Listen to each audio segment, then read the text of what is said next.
This is the next in our series over the holiday weeks of solutions videos, ideas that I want to put out there and proposals that I want to make. And this concerns labor law and the workplace. Under the Obama administration, there was a feeling that government could impose its will on business just simply by passing a law or promulgating a regulation, and that nothing mattered. They would have to obey it. They'd have to follow it. Competition from other countries, from other companies, the economic realities, the effect of these regulations on our ability to continue to produce jobs and to pay workers decently, none of this mattered to the administration. If it looked good, if it sounded good, go do it. And the one thing these all had in common is none of them cost the government a dime. None of these were monies raised by taxation from the entire body politic, which was spent on objectives that concerned the citizenry. Instead, it was something that wasn't important enough for government to pay for, but was important enough to make private business pay for. And the result is that it created an atmosphere in which job creation was very hard. Businesses didn't know what they were getting into. When they hired somebody, they could be getting into a form of employer slavery in which they really would have no choice and no control over their economic destiny. One of the most pernicious of these was the overtime rule that basically said that it expanded the number of people that were covered by the Labor Department rule that required the payment of overtime. It had earlier been for people making less than $20,000, menial and hourly workers.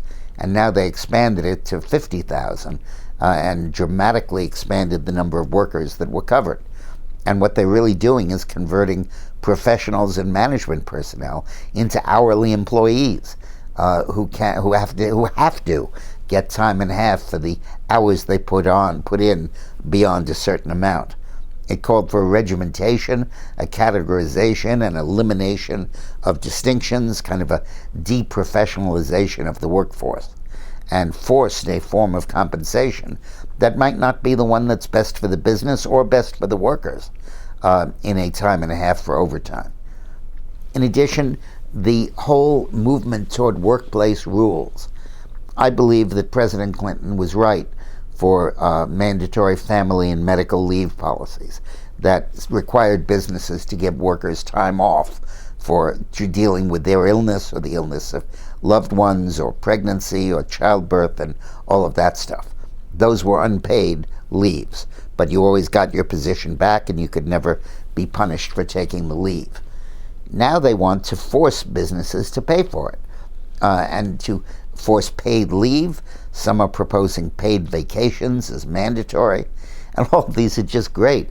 Let the politician make the businesses pay it, because they don't have the courage to, and they can get the political credit for it, but the economic burden falls on business.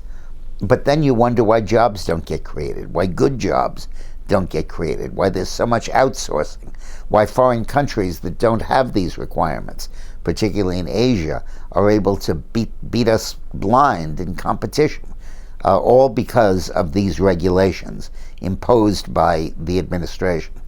And finally, you have the changes in labor laws, which make it almost impossible for a business to defeat a union in a union election. The union, under the new rules, can call the election anytime it wants. Management has to do it within 7 days. The union can spend years preparing for the election and then hit it when it calls the election and management is caught flat-footed. And there isn't an opportunity to give workers the real facts and give them the case against unionization, which they should consider. Remember, the vast bulk of jobs that were eliminated in the manufacturing sector have been union jobs, even though the unions account for only about 1/10 of manufacturing sector employees. Employees should have the right to say no to the union, particularly if it means unemployment down the road, and Obama would strip them of it. So I look forward to the Trump administration remedying these ills and moving ahead with really aggressive creation of good, high-paying jobs. Thanks for watching.